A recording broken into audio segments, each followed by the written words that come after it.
সকলকে welcome the exam মেন্টরে। গতকাল WPSI prelims অনুষ্ঠিত হয়েছে, তারপর থেকে শুধু চলছে একটাই কথা যে কাট অফ কত হতে পারে। কিন্তু কাট অফ যাওয়ার পেছনে বা কাট অফ কত হবে, সেফ স্কোর কত হবে, তার থেকেও বড় বিষয় কালকের পরীক্ষা নিয়ে কিছু কথা অবশ্যই জানতে হবে তোমাদের। যেমন কালকে প্রিলিমসের কোশ্চেন সবাই বলেছে যে সোজা হয়েছে, তো তুলনামূলক অবশ্যই কোশ্চেনটা কিছুটা হলে ইজি হয়েছে, এটা সত্য। তবে কোশ্চেনটা যে পুরো একদম ওভারঅল যে যারা বলছে 180, 170, 160 পাবে, এটা মতো কোশ্চেন হয়। কিছু সংখ্যক ছাত্রছাত্রী বা স্টুডেন্ট তারা পাবে 170, 60 পাবে, ঠিক আছে মানছি। কিন্তু ওই 160 বা 170 নাম্বার ধরেই কিন্তু কাট অফ হয় না, এটা সবচেয়ে আগে জানতে হবে। এরপর মানুষ যখন স্টুডেন্টরা পরীক্ষা দিয়ে আসছে, আসার পর যে ডিমোটিভেট হয়ে যাচ্ছে, এইটাই সবচেয়ে বর্তমান সময়ের সবচেয়ে খারাপ বিষয়। যদি স্টুডেন্টরা ডিমোটিভেট হয়ে যায় তাহলে কিন্তু এই KPSI যেটা পোস্টপন্ড হয়েছে এবং মেন স্টেপ পোস্টপন্ড হয়েছে, যেটা মাঠ হবে তার মধ্যে গ্রাউন্ড যেটা হবে, WPSI প্রিলিমস হলো, এটা কিন্তু একসাথে মাঠ হবার একসাথে গ্রাউন্ড হবার সম্ভাবনা কিন্তু খুব বেশি। এইবার দেখুন, যদি কম সময় হাতে থাকে তাহলে সেই ক্যান্ডিডেটটা যারা একটা লিমিটেড স্কোরের মধ্যে আছে তারা কিন্তু গ্রাউন্ডে যেতে পারবে না, তারা কিন্তু মেন্সের জন্য প্রস্তুতি শুরু করতে পারবে না। তার জন্য কত স্কোর হচ্ছে, মিডিয়াম স্কোর যেটা, সেটা আমি আসছি, কত কাট অফ কি বিষয়ে আসছি। তার আগে এটা ক্লিয়ার জানা দরকার যে ক্যান্ডিডেটটা পরীক্ষা দিয়ে আসার পর যাদের সম্ভাবনা আছে তারা কিন্তু সম্ভাবনাটা হারিয়ে ফেলবে। এই বিষয়টা এই একটা গোলমাল ব্যাপার ঘটনা ঘটার পর, এটা প্রতিটা পরীক্ষার পরে এটা কাট অফ ভিডিও বা সেভ স্কোর কত হবে এটা নিয়ে চর্চিত বিষয় থাকে।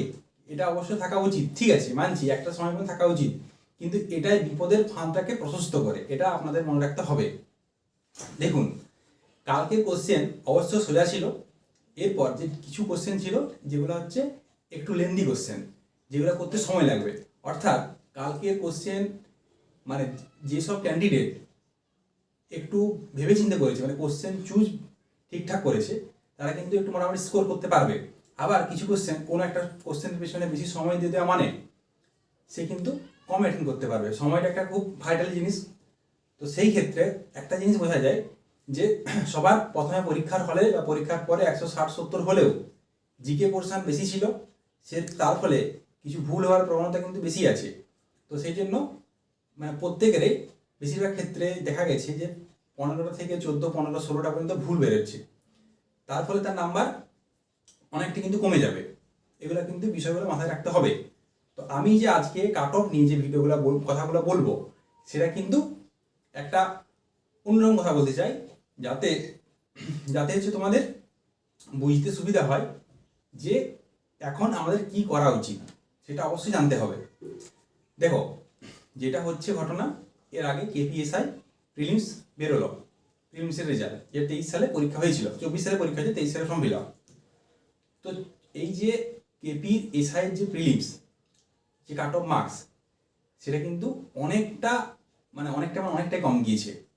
তার মূল কারণ ছিল কি, ভ্যাকেন্সি কম ছিল কিন্তু কাট অফ কম গিয়েছে। এর আগে KPSI যে ফর্ম ফিল আপ হয়েছিল সেখানে কিন্তু যে কাট অফ গিয়েছিল 145, অনেকটা বেশি কাট অফ, কিন্তু কোশ্চেন হার্ড হওয়ার জন্য কাট অফ কিন্তু কমে গেছে।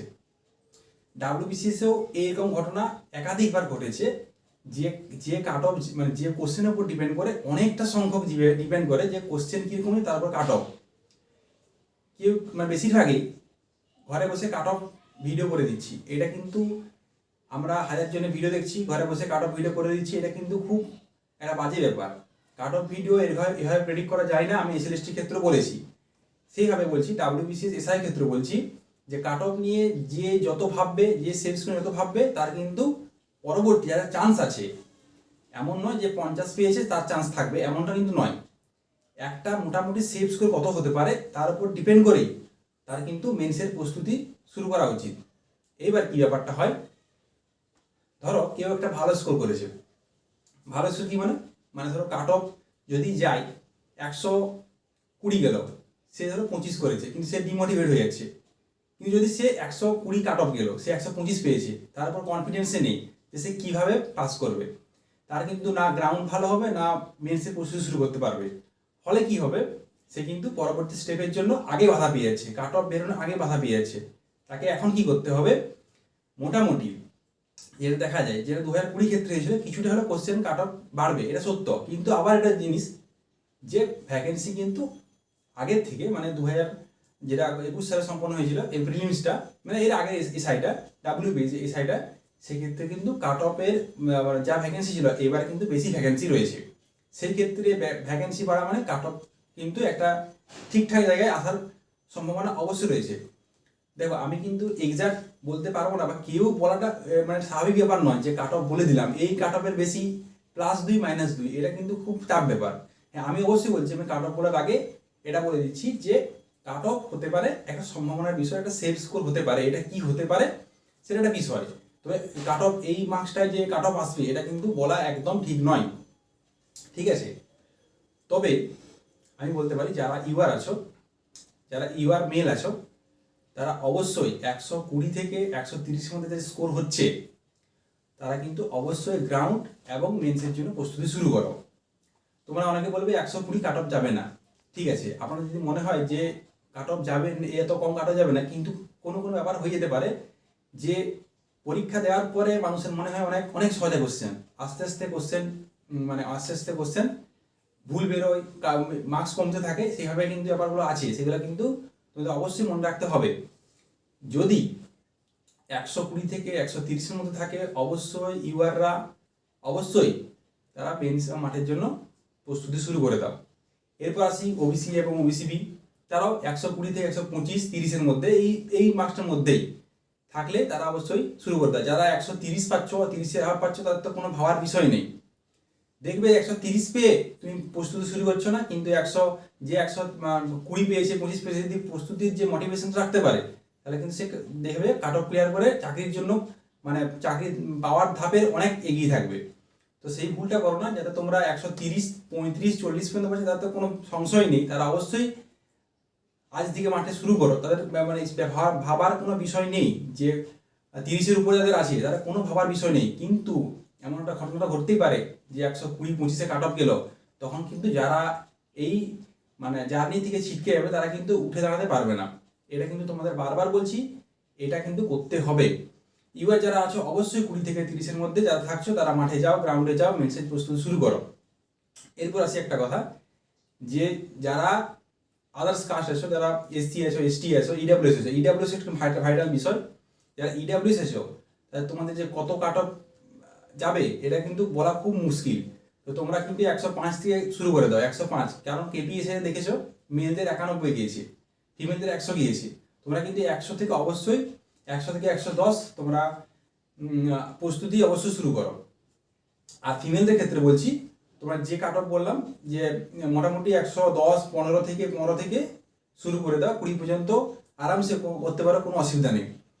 ধরো কোনো কারণে কোনোটা কাট অফ তোমার কাছাকাছি গেল, ক্লিয়ার হলো না, কোনো কিছু ক্যান্ডিডেট থাকবে এমন, তারা কাছাকাছি থেকে কাট অফটা ক্লিয়ার করে দেবে। এমন নয় যে 120 বলছে মানে 120 যাবে, এমনটা নয়, কিন্তু একটু কাছাকাছি থাকছো। কারো ধরো 22 কাট অফ বলো, কারো 21 হয়েছে, সে কিন্তু কাট অফটা ক্লিয়ার করে দেবে। এই সম্ভাবনাগুলো কিন্তু আছে, এটা তোমাদের অবশ্যই মনে রাখতে হবে। তারপর আসি একটা বিষয়, যদি তোমরা শেষ না করো, মানে গ্রাউন্ড শুরু না করো, মেন্সে প্রস্তুতি শুরু না করো, তাহলে কিন্তু খুব বিপদ। সামনে কিন্তু ভোট আছে, তা প্রত্যেকটা এই যে এসআইটা একদম 24-এর এসআই, 24-25 2 বছর হয়ে গেছে অলরেডি। খুব তাড়াতাড়ি কিন্তু মাঠ এবং মেন্সের জন্য যে কোনো সময় নোটিশ আসবে, আর খুব তাড়াতাড়ি রিকমেন্ড হবে। তারপর আসি যারা ডাব্লিউপি কেপির জন্য পড়ছো, তারা কিন্তু অবশ্যই এখন থেকে তৈরি হও, এই কোশ্চেনগুলো দেখে অ্যানালাইসিস করো যে কি হতে পারে, যে কোশ্চেন কেমন হচ্ছে, তার কিগুলো ভুল হচ্ছে, এই জিনিসগুলো কিন্তু তোমরা রিলেট করো নিজের সাথে। যে যেমন এই বছর খুব বেশি পরিমাণে প্রিভিয়াস ইয়ার কোশ্চেন দিয়েছে, যারা প্রিভিয়াস ইয়ার করেছে তারা কিন্তু খুব বেশি মানে কমন কোশ্চেন পেয়েছে, একদম A to Z তুলে দিয়েছে কোশ্চেনগুলো। যারা মানে প্রিভিয়াস ইয়ার করে, তারা অ্যান্সার দেখে শুধু মানে অ্যান্সার করেছে, শুধু অপশন দেখে অ্যান্সার করেছে, এরকম কিন্তু ব্যাপার রয়েছে। তো প্রিভিয়াস ইয়ার বেশি করে করো, আর মক টেস্ট কিন্তু বেশি করে দিতে হবে। মক টেস্ট অ্যানালাইসিস এটা কিন্তু খুব বেশি ইম্পর্টেন্ট। যারা একটা মডারেট প্রিপারেশনে আছো তারা যদি মক টেস্ট না দাও, মক টেস্ট ছাড়া কিন্তু তোমার বেশি কাট অফ মানে বেশি ফাস্ট করা কিন্তু হবে না। যেমন কেপিডাব্লিউপির ক্ষেত্রে তোমরা যদি মানে 1 ঘন্টা টাইম, তার মধ্যে 10 মিনিট টাইম যাবে ওএমআর শিডিউল করতে, 50 মিনিট টাইম, 50 মিনিটে 100টা কোশ্চেন করা, এইটা টাইমটাই মানে বেশি চ্যালেঞ্জের হয়ে যায়। যে তুমি জানো তার থেকে বেশি ডিপেন্ড করে টাইমটা তুমি কতটা কি করছো, তারপর কিন্তু খুব বেশি ডিপেন্ড করছে। তোমরা কিন্তু এগুলো অবশ্যই মাথায় রাখো। কাট অফ নিয়ে যারা চিন্তা ভাবনা এত বেশি করছো তারা কিন্তু একটু কম চিন্তা ভাবনা করো, নাহলে কিন্তু তোমাদের বাকি পরীক্ষাটা শেষ পর্যন্ত যাওয়া একজন ক্যান্ডিডেট শুধু যে মানে একটা ভালো পরীক্ষা দিল তাহলে সে একদম পুরো প্রসেসটা কমপ্লিট করে দেবে এটা কিন্তু নয়। অনেক অনেক ভালো ভালো ছেলে মেয়ে আছে তারা কিন্তু ভালো স্কোর করে মেন্সে মাঠে এগুলো কিন্তু কেটে যাবে। এটা কিন্তু খুব ভাইটাল জিনিস।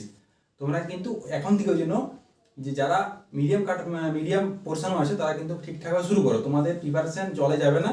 কেপিডাব্লিউপি এখন হাজারো পরীক্ষা আছে, তোমাদের সেই প্রিপারেশন অবশ্যই কাজে লেগে যাবে, কোনো চাপের ব্যাপার নয় সেটা। আর তারপর আরেকটা ভাইটাল জিনিস যে সামনে কিন্তু এসএলএসটি 3 মাস থাকায় অনেক ক্যান্ডিডেটই কিন্তু সেটা কিন্তু মানে একদম প্রিপারেশনটা ঠিকঠাক নিয়ে উঠতে পারেনি। এটা কিন্তু কাট অফের ক্ষেত্রে একটা প্রভাব পড়বে। তোমাদের হয়তো মনে হচ্ছে পড়বে না, কিন্তু তুমি দেখবে যখন কাট অফটা বেরোবে তখন অবশ্যই তুমি রিলেট করতে পারবে যে এসএলএসটির জন্য কিন্তু একটা huge amount of student divert হয়ে গেছে জিনিসটা। তো ডাইভার্ট হয়ে যাওয়ার ফলে কাট অফে অবশ্যই একটা প্রভাব পড়বে, কারণ 3 মাস এসএসটি পড়ার সঙ্গে সঙ্গেই আবার এসআই প্রিপারেশন শুরু করা একটা অবশ্যই একটা চ্যালেঞ্জের বিষয়।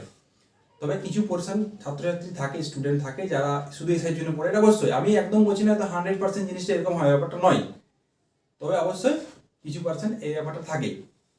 তারপর আসি যারা আপার প্রাইমারি আছে, গ্রুপ সি গ্রুপ ডি আছে, টেট বেরোলো, এভাবে একটা হিউজ অ্যামাউন্ট মানে স্টুডেন্টটা মানে একটা ডিফারেন্ট সেক্টরে ভাগ হয়ে গেছে, যার মতো করে ভাগ হয়ে গেছে। সেক্ষেত্রে এসআইয়ে তোমরা সবাই অবশ্যই এক্সাম হলে রিলেট করতে পারবে যে এক্সাম হলে কিন্তু মানে 60 থেকে 70% স্টুডেন্ট প্রেজেন্ট ছিল। সেখানে এবারে প্রেজেন্টের ব্যাপারটা অনেকটাই কম, অনেক দূরে দূরে সেন্টার ছিল, প্রেজেন্ট যারা ছিল অনেক কম ছিল। তো এই সব বিষয়গুলো অবশ্যই অবশ্যই সে ডিপেন্ড করবে যে কাট অফ কী হতে পারে, সেই বিষয়টা অবশ্যই মনে রাখতে হবে। আর তোমরা অবশ্যই প্রিপারেশন শুরু করো, কোনো অসুবিধা নেই। নিজের দৃঢ়তা, নিজের বিশ্বাস, নিজের এবার ভরসা তোমার কিন্তু তোমার সঠিক পথে এগিয়ে যেতে সাহায্য করবে। আলটিমেট গোল কিন্তু একদম ফাইনাল মেরিট লিস্টে নাম তোলা। আলটিমেট গোল কিন্তু ওই প্রিলিমসের 152, 55, 60 পাওয়া কিন্তু লক্ষ্য নয়। তোমরা সকলে ভালো থেকো, পড়াশোনা চালিয়ে যাও, জোর করবে চালিয়ে যাও। আর সকলে বলছি একটা কথা, আমার চ্যানেলে পাশে থাকতে পারো। তোমাদের নিত্য নতুন আপডেট এবং সম্পূর্ণ অথেন্টিক ও ভালো খবর তোমাদের কাছে প্রেরণ করব। ধন্যবাদ, ভালো থেকো সবাই, গুড নাইট।